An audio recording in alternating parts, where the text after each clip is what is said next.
আপনার চারপাশে কি অনেকের পেটের মেদ বাড়তে দেখছেন? আপনি একা নন। বাংলাদেশে দিন দিন অনেক মানুষ এই সমস্যার সম্মুখীন হচ্ছেন, আর এটা শুধু দেখতে খারাপ লাগার ব্যাপার না। পেটের মেদ ডায়াবেটিস এবং হৃদরোগের মতো অনেক বিপজ্জনক রোগের সাথে জড়িত। এই রোগগুলো বাংলাদেশে বেড়েই চলেছে, আর পেটের মেদ একটা বড় ভূমিকা পালন করছে। তবে সুখবর হল, আমরা এর বিরুদ্ধে লড়াই করতে পারি। পেটের মেদ কেন হয় বুঝতে পারলে আর আমাদের জীবনযাত্রায় কিছু সহজ পরিবর্তন আনলে আমরা এটা কমাতে পারি এবং আমাদের স্বাস্থ্যের উন্নতি করতে পারি। এটা কোন তাড়াহুড়োর কাজ বা ক্র্যাশ ডায়েটের ব্যাপার না। এটা দীর্ঘমেয়াদী সুস্থতার জন্য টেকসই পরিবর্তন আনার ব্যাপার। অনেকেই মনে করেন পেটের মেদ শুধু দেখতে কেমন লাগে তার ব্যাপার, কিন্তু আসল সত্যিটা আরও। পেটের মেদ হল আমাদের শরীরের ভিতরে একটা ভারসাম্যহীনতার লক্ষণ। এটা একটা উপসর্গ, মূল কারণ নয়। পেটের মেদ এত বিপজ্জনক কেন? এটা শুধু অতিরিক্ত ক্যালোরি জমা করার জায়গা নয়। এই মেদ, যাকে ভিসেরাল ফ্যাট বলে, বিপাকীয়ভাবে সক্রিয়, আমাদের রক্তে ক্ষতিকারক পদার্থ ছাড়ে। এই পদার্থগুলো ডায়াবেটিস, হৃদরোগ এবং উচ্চ রক্তচাপের মতো গুরুতর স্বাস্থ্য সমস্যার ঝুঁকি বাড়ায়। পেটের মেদ যে গভীর স্বাস্থ্য সমস্যার উপসর্গ, তা বোঝা অত্যন্ত গুরুত্বপূর্ণ। এটা শুধু পোশাকে ঢোকার ব্যাপার না, এটা আমাদের স্বাস্থ্য এবং সুস্থতা রক্ষা করার ব্যাপার। বছরের পর বছর ধরে আমাদের বলা হয়েছে যে তেল খেলে আমরা মোটা হই, বিশেষ করে বাংলাদেশের ঐতিহ্যবাহী, কিন্তু এটা একটা ভুল ধারণা। আমাদের শরীরের তেলের প্রয়োজন, এটা একটা গুরুত্বপূর্ণ পুষ্টি উপাদান। আসল কথা হল, সব তেল এক রকম নয়। বাদাম, বিচি, মাছ এবং আভোকাডোতে যে স্বাস্থ্যকর তেল পাওয়া যায়, তা আমাদের শরীরে ঠিকভাবে কাজ করার জন্য অপরিহার্য। এগুলো আমাদের ভিটামিন শোষণ করতে, কোষের ঝিল্লি তৈরি করতে এবং এমনকি আমাদের হৃদয়কে সুরক্ষিত করতে সাহায্য করে।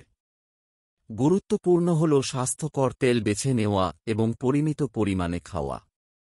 আপনার খাবারে পরিমিত পরিমাণে ঘি বা সরিষার তেল ব্যবহার করতে ভয় পাবেন না।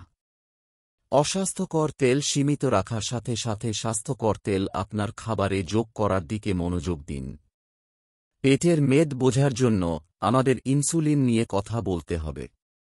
অগ্ন্যাশয় থেকে উৎপন্ন হওয়া এই হরমোন রক্তে শর্করার মাত্রা নিয়ন্ত্রণ করে। আমরা যখন খাই, বিশেষ করে ভাত বা রুটির মতো কার্বোহাইড্রেট, আমাদের রক্তে শর্করার মাত্রা বেড়ে যায়। ইনসুলিন একটা চাবির মতো কাজ করে, যা কোষগুলোকে খুলে গ্লুকোজকে ভিতরে ঢুকতে এবং শক্তির জন্য। তবে আমরা যখন রিফাইন্ড কার্বোহাইড্রেট এবং চিনি সমৃদ্ধ খাবার খাই, আমাদের শরীরে অতিরিক্ত ইনসুলিন জমা হয়। সময়ের সাথে সাথে আমাদের কোষগুলো ইনসুলিনের প্রতি প্রতিরোধী হয়ে যায়, যার ফলে ইনসুলিন রেজিস্ট্যান্স নামক একটি অবস্থার সৃষ্টি হয়। এই অতিরিক্ত গ্লুকোজ তখন মেদ হিসেবে জমা হয়, প্রধানত আমাদের পেটের। তাই পেটের মেদ কমানোর মূল চাবিকাঠি হল ইনসুলিনের মাত্রা নিয়ন্ত্রণ করা। পেটের মেদ কমানো সম্ভব, আর এটা শুরু হয় আমাদের দৈনন্দিন রুটিনে সহজ কিন্তু কার্যকর পরিবর্তন আনার মাধ্যমে। প্রথমত, চিনি কম খান। চিনি পেটের মেদ জমার একটি প্রধান কারণ। এটি ইনসুলিনের মাত্রা বৃদ্ধি করে, যার ফলে মেদ জমা হয়। সোডা এবং প্রক্রিয়াজাত জুসের মতো মিষ্টি পানীয় সীমিত করুন। প্যাকেটজাত খাবারে লুকানো চিনির ব্যাপারে সচেতন হন, লেবেল ভালোভাবে পড়ুন। দ্বিতীয়ত, জটিল কার্বোহাইড্রেট বেছে নিন। বাদামি চাল, আটার রুটি এবং ওটসের মতো জটিল কার্বোহাইড্রেট খান। এগুলো ধীরে ধীরে পাচিত হয়, যার ফলে রক্তে শর্করার এবং ইনসুলিনের মাত্রা তাড়াতাড়ি বেড়ে যায় না। তৃতীয়ত, আঁশ বেশি করে খান। ফল, সবজি এবং গোটা শস্যে আঁশ পাওয়া যায়, যা রক্তে শর্করার মাত্রা নিয়ন্ত্রণ করতে সাহায্য করে এবং আমাদের পেট ভরা রাখে। অন্তরায় উপবাস ওজন কমানোর এবং সার্বিক স্বাস্থ্যের উন্নতির জন্য একটি প্রাকৃতিক এবং কার্যকর উপায়। এটি খাওয়া এবং উপবাসের মধ্যে একটি চক্র। একটি জনপ্রিয় পদ্ধতি হল 16-8 পদ্ধতি। এতে প্রতিদিন ১৬ ঘণ্টা উপবাস এবং ৮ ঘণ্টার মধ্যে খাওয়া সীমাবদ্ধ করা জড়িত। উদাহরণস্বরূপ, আপনি সকালের নাস্তা বাদ দিয়ে দুপুরবেলা আপনার প্রথম খাবার খেতে পারেন এবং রাত ৮টার মধ্যে আপনার অন্তরায় উপবাস পেটের মেদ কমানোর জন্য বিশেষভাবে কার্যকর হতে পারে কারণ এটি ইনসুলিনের মাত্রা নিয়ন্ত্রণ করে। খাবার ছাড়া দীর্ঘ সময় আমাদের শরীরকে বিশ্রাম এবং ইনসুলিনের প্রতি সংবেদনশীলতা পুনরুদ্ধার করতে সাহায্য করে। এটি আমাদের শরীরকে ইনসুলিন কার্যকরভাবে ব্যবহার করতে সাহায্য করে মেদ জমা করে।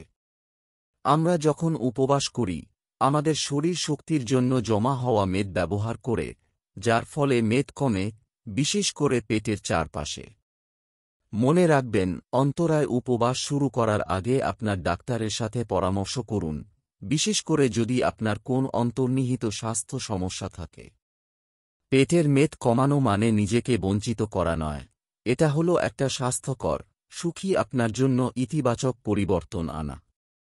এটা হলো আমাদের শরীরকে পুষ্টিকর খাবার দিয়ে পুষ্টি যোগানো, নিয়মিত ব্যায়াম করা এবং মানসিক চাপ ভালোভাবে নিয়ন্ত্রণ করা।